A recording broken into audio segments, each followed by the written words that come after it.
nosotros crecíamos en promedio 5% del Producto Interno Bruto interanual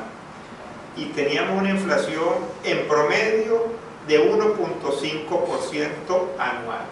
cosa que hoy en día luce asombroso.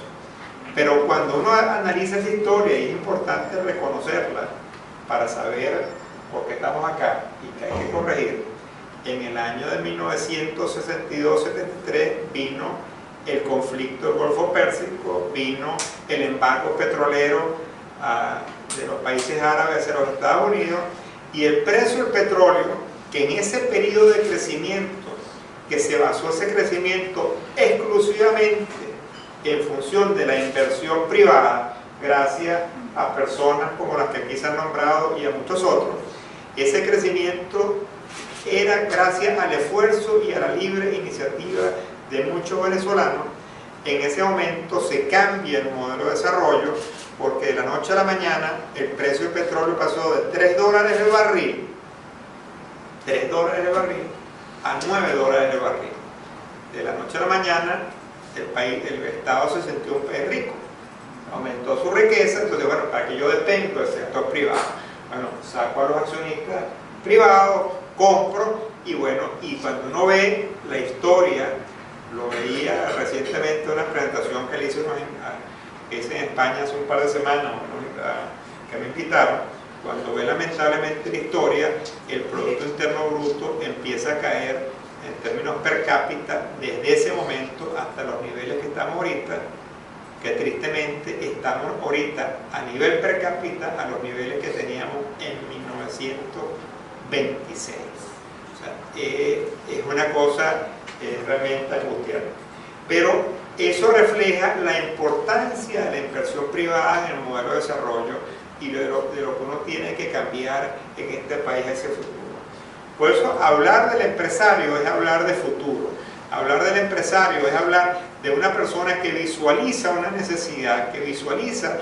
un servicio que debe prestar y que pone su ahorro, pone su esfuerzo, pone su trabajo en aglutinar voluntades para poder cubrir esa necesidad. Una persona que pueda agarrar sus ahorros familiares o aglutinar los ahorros de otras personas, como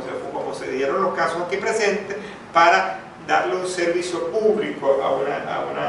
una sociedad y proceder a un proceso de transformación en el área que se esté desarrollando. Hoy en día es fundamental rescatar esa visión de la empresa privada, es rescatar esa necesidad de que el país se puede desarrollar gracias al esfuerzo de la libre iniciativa privada. Y para eso uno tiene que analizar los países que han logrado sendas de crecimiento, sendas de desarrollo, donde el apoyo y la inversión de la iniciativa privada es la única herramienta para poder lograr empresas sostenibles, en bienestar, donde tú puedas lograr desarrollo en los países, donde tú puedas lograr lo que la OIT, ahorita que viene recientemente la OIT, lo que se llama un trabajo digno que no es más allá del salario, un trabajo digno que va en factores de educación, en factores de capacitación, en factores de entorno de tu trabajo, pero con una variable fundamental que hay que tener, porque a veces las legislaciones no lo entiendo, que tú tienes que lograr el trabajo digno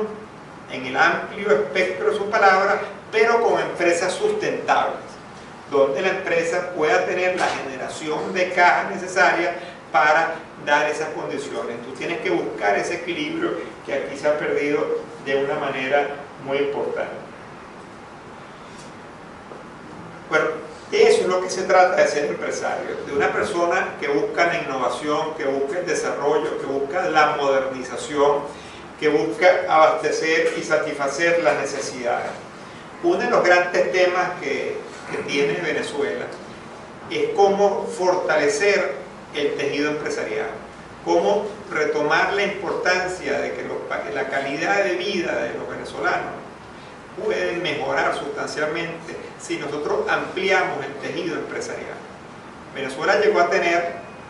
un pico de más de 600.000, según el INE, el Instituto Nacional de Estadística, más de 600.000 empleadores. Se presume que cada empleador tenía su propia empresa.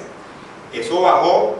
en una mortalidad importante que se dio en el segundo periodo de Rafael Caldera, cuando recordemos que las tasas de interés subieron sobre el 100% y eso agarró una economía que estaba sobreendeudada y originó una mortalidad importante que después llevó al cambio cuando llega Hugo Chávez Frías. En ese momento teníamos más de 490.000 empresas en el país, había una mortalidad, y a lo que estamos ahorita, que lamentablemente estamos alrededor de unas 280.000 empresas en el país. Pero eso no debe amedrentarnos como sector privado. Eso más bien nos muestra la potencialidad, el mercado que está ahí, está por abastecer, y eso refleja también la amplia gama de iniciativas, como les voy a hablar más adelante, de emprendimientos que se están desarrollando en el país. Por eso, cuando uno ve los éxitos en los países que esto se ha logrado, por lo menos en Colombia y en otros países latinoamericanos, uno ve que el tejido empresarial se va fortaleciendo por dos variables fundamentales. Primero, porque el peso del Estado interviniendo en la economía no es relevante.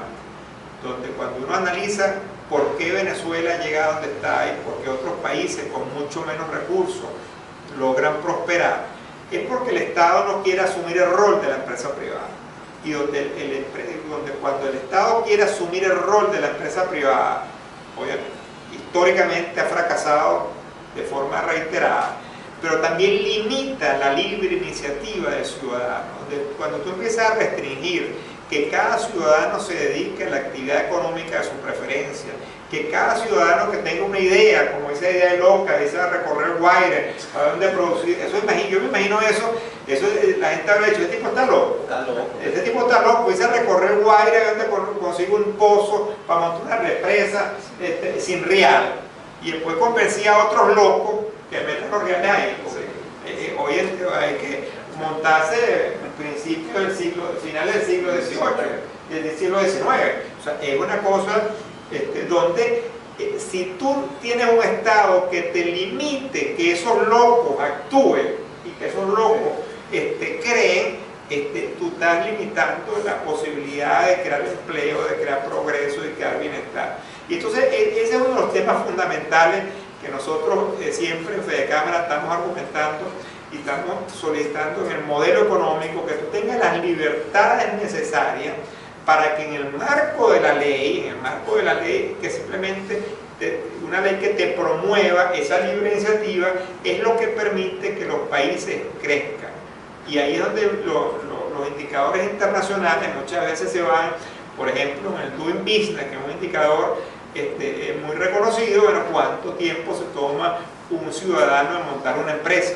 En Venezuela está en los últimos lugares, lamentablemente. Tú vas para otros países y hay gobiernos que se miden sus índices de competitividad, los miden hasta le ponen metas a sus gerentes, a sus ministros, de cómo yo mejorarme, porque ahí es donde viene la inversión y ahí es donde viene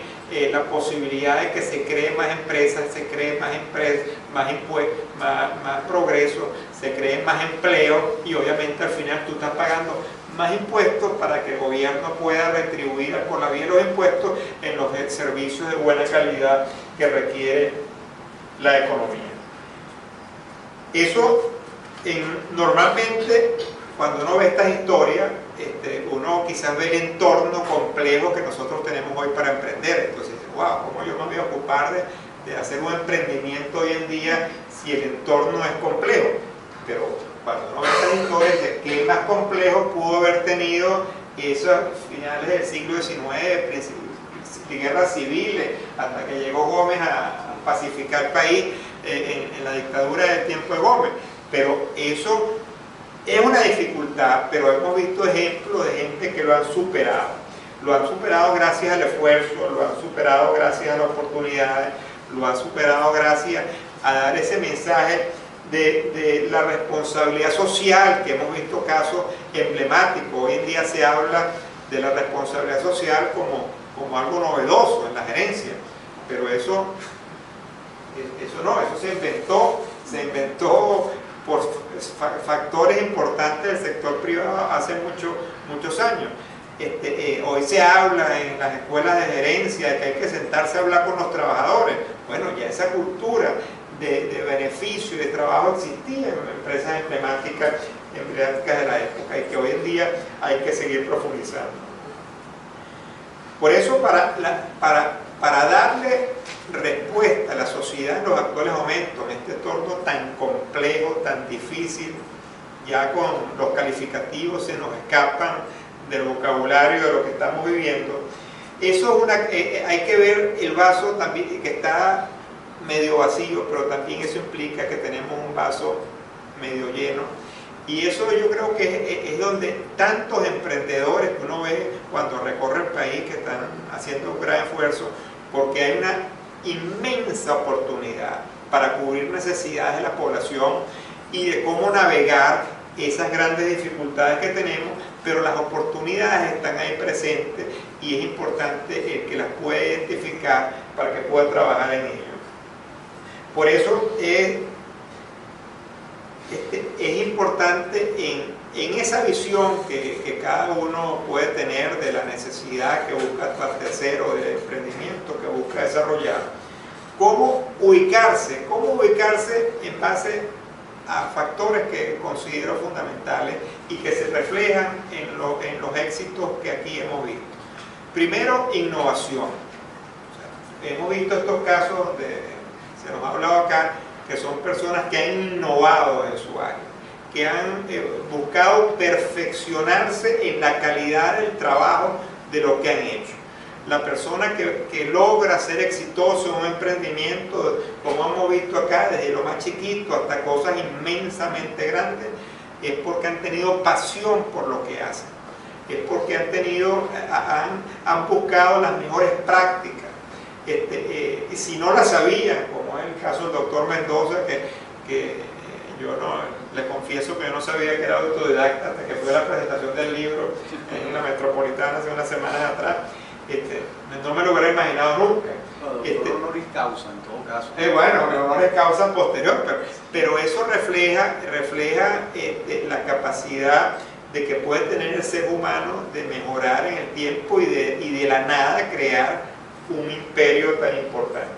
Pero hay una variable que también se cruza a lo largo de forma transversal en estas presentaciones previas, que hay que resaltar, que son los principios y los valores con los cuales estos empresarios se movieron. Que es una variable que a mí me gusta enfatizar mucho, porque lamentablemente en la Venezuela de hoy se ha perdido de buena manera. Cuando uno ve las empresas exitosas, las empresas que han sobrevivido en el tiempo, son las empresas que tienen códigos de ética bien estructurados, donde tienen principios y valores, donde tienen normativas de comportamiento interno, donde no se dejan llevar por las tentaciones inmensas que hay hoy en día y que uno ve por la prensa de forma recurrente. Eso es un llamado que cada vez que yo le hablo a empresas, a personas que están en emprendimientos de diferentes iniciativas, que lo tengan en cuenta, tengan principios y valores claros de cómo comportarse en los negocios, porque eso es lo que nosotros tenemos que recuperar un empresariado fortalecido, pero en base de principios y valores éticos que son fundamentales para el desarrollo de una sociedad. Por eso nosotros hemos planteado, y se dice, es un tema fundamental, se dice libertad, y aquí en Fede Cámara, con la misma filosofía, de que nosotros tenemos que seguir promoviendo la libre iniciativa privada, donde el derecho de propiedad, la productividad, el esfuerzo creativo, en el trabajo decente y la responsabilidad social sean base de lograr un modelo sostenible de desarrollo. Ese es un modelo que obviamente va en contravía del modelo que se nos quiere imponer, pero yo creo que una de las cosas que se ha demostrado en forma reiterada y que quizás hace que un fenómeno en las encuestas que no lo habíamos visto, ante que hoy en día la empresa privada, curiosamente, es valorada de cuarto lugar en las instituciones como empresa privada, como institución, de mejor manera. Primero está la iglesia, después están los estudiantes, la academia, y después están la empresa privada, muy por arriba de factores políticos y de otros factores de la sociedad. ¿Y eso por qué? No es porque la empresa esté haciendo maravillas, y por eso curiosamente eso es alto, aquí tiene un nivel de aprobación mayor al 54 o 55% promedio, porque también el mal ejemplo que nos están dando las iniciativas que ha tomado el Estado hacen que donde se ve que las empresas que las personas que están logrando satisfacer sus necesidades es gracias al esfuerzo del sector privado, que son los productos que consigue, que son los productos que puede adquirir bajo condiciones muy complejas hoy en día, por cierto, pero que no se comparan con la pésima experiencia del sector público.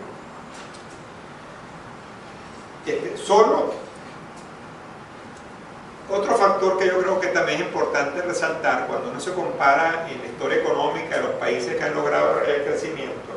que solo los países que han tenido políticas económicas donde se garantiza el crecimiento sostenible, que se ha logrado el crecimiento sostenible, son los que tienen un entramado de emprendimiento fuerte y sólido para lograr sacar a los países de la pobreza. Cuando tú vas a ver casos de gente que ha salido de la pobreza gracias al emprendimiento, nosotros sacamos un programa que les comento ahorita, de Aprendiendo a Emprender, que era, lo comento una vez, que era el caso de una señora en Valera, que era cuando nosotros arrancamos con un programa de apoyo en Valera. Hay una señora que el único activo que tenía era una máquina de coser, y ella hacía remiendos, y se metió en un archivo que hicimos con nuestra cámara base allá Coimba, en la zona, y se le dio una formación, se le dio una capacitación, y esa señora logró a través de ello, de hacer un pequeño plan de negocio, logró con un banco privado que le financiaran 2 máquinas de coser industrial. Bueno, cuento largo corto, la señora después se terminó ya teniendo 15 empleados, haciendo uniformes en el estado. Una señora que salió de la pobreza a hacer remiendos con un solo activo, que era la máquina de coser de su abuela, a convertirse en una pequeña empresaria, y donde vio una necesidad que ella pudo abastecer, y alguien que la apoyara en esa libre iniciativa. Por eso nosotros, esa fue una de las primeras experiencias de un programa que arrancamos en el año 2013, que se llama Aprendiendo a Emprender, donde lo que estábamos era buscando dar formación a personas con ideas para que pudieran emprender. Eso nos llevó a tener 10 clubes de emprendedores en diferentes ciudades del país, donde ya han pasado más de 900 emprendedores, como este caso de nuestra amiga de la ciudad de Valera, y otros múltiples casos de mucho éxito, donde ahorita lo migramos a una segunda fase que estamos llevando ahorita en pleno desarrollo, que se llama Aprendiendo a Emprender en Despegue, que son los empresarios, los emprendedores que ya lograron sobrevivir esa etapa inicial de mortalidad infantil que siempre hay en los emprendimientos. Ya tienen 2 o 3 empleados, 5 empleados, pero no saben cómo crecer más. Y entonces ahí empezamos un programa que estamos ahorita en Caracas, en Mérida, en Bolívar, en Aragua, en Carabobo y en Lara. O sea, donde damos básicamente 3 áreas de formación, que son la capacitación y desarrollo de clientes, la rentabilidad de la empresa, cómo lograr que su empresa sea rentable, y cómo tener estructuras y procesos eficientes para que su empresa pueda crecer. Ahorita estuvimos evaluando hasta lo que le damos a dar el premio al emprendimiento del año, y vimos unos casos en video espectaculares, 2 de Caracas, vimos uno del estado de Bolívar y uno que se lo ganó, que es un emprendedor en Mérida, de una empresa familiar, de un matrimonio con su niña, donde empezaron a hacer helados casi de buhoneros, y ya tienen una distribución de helados y hasta con vitaminas que hacen en el estado de Mérida, y realmente poco tiempo. y ellos reconocen que, bueno, que gracias a las herramientas que se facilitaron, ellos pudieron planificar su negocio de una mejor manera. Por cierto, esto es interesante porque con toda, este programa también ha sido un ejemplo de cómo adaptarse a las circunstancias, porque nosotros cuando arrancamos llevábamos facilitadores a diferentes partes del país, y hoy en día que sabemos que movilizarse es una de las tragedias que tenemos en Venezuela, desde el punto de vista logístico y desde el punto de vista del costo. Y montamos un campus virtual. Un campus virtual a través del campus virtual empresarial de Fedecámara, a través de una plataforma hecha por venezolanos también, con emprendimiento venezolano que se llama Stitcher, y donde en cada uno de estos estados la gente de manera virtual, en prácticamente un 70-80% de las horas académicas que se dan, pueden hacer la formación de forma virtual. Por eso nosotros seguimos apoyando a la libre iniciativa privada, con todo quizás estos son de los temas que se conocen menos en Fedecámara, porque siempre nos toca hablar de lo malo que está la economía, pero sí consideramos que nosotros tenemos que ser factor fundamental de tratar de reconstruir el entramado del emprendimiento en Venezuela, en paralelo donde se logre tener un modelo económico que realmente promueva la libre iniciativa privada. Pero tenemos que, como se dice en criollo, caminar y comer chicle a la vez, seguir promoviendo y apoyando a esos emprendedores, pero y a la vez seguir presionando porque se tengan políticas públicas adecuadas a las necesidades que tiene el país. Fedecámara ya cumple este año 74 años de vida, con todos los presidentes que ustedes ven aquí, y por eso en esta próxima asamblea que tendremos en Fedecámara el próximo 2 y 3 de julio, que va a ser aquí en las instalaciones del auditorio de Fedecámara en el Teatrex, quiero invitarlos efusivamente para que se nos puedan acompañar. Vamos a tener un encuentro empresarial el día martes abierto a las personas que se quieran inscribir, que se llama Superando Desafíos en el entorno complejo que estamos hoy en día, cómo superar esos desafíos que tenemos por delante para lograr ese país que todos aspiramos. Vamos a tener un bloque inicial donde vamos a tener el tema social con la socióloga Yorelis Acosta, el tema, ver cómo manejar el tema organizacional tan complejo que tenemos ahorita, el tema motivacional que tenemos dentro de las empresas, el tema social también lo vamos a ver con Marino González, que es el tema basándonos en la grave realidad que nos refleja la encuesta en COVID de empobrecimiento del país. Bueno, cómo establecer propuestas políticas públicas para superar esa realidad económica y social que estamos viviendo. También vamos a tener a la doctora Tamara Herrera, que es una reconocida economista, para que nos muestre la realidad económica, pero también las potencialidades que podemos tener en el área económica. En el área política vamos a tener en la parte geopolítica, que es un factor muy importante hoy en día, primero por ser Venezuela un país petrolero. El 97-98%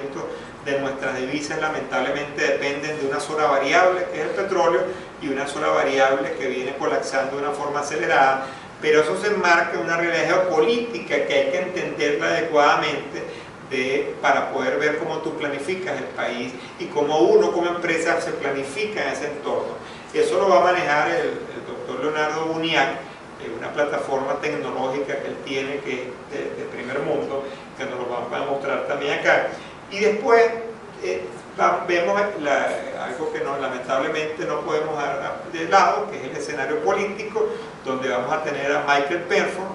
que es un politólogo, estuvo en la CAF recientemente, y también vamos a tener a Miguel Pizarro, que es un joven político también, para ver esa nueva generación de políticos que hay en el país. Y al final me tocará hacer la presentación de cierre, donde cuáles son los retos que tiene la empresa privada para superar la crisis. Bueno, están todos cordialmente invitados. En la página web de Fedecámara podrán ubicar mucha más información sobre esta materia. Y bueno, gracias a CEDICE por la invitación, gracias a nuestros expositores invitados y gracias a todos ustedes por su asistencia. Me pasé 1 minuto 19 segundos.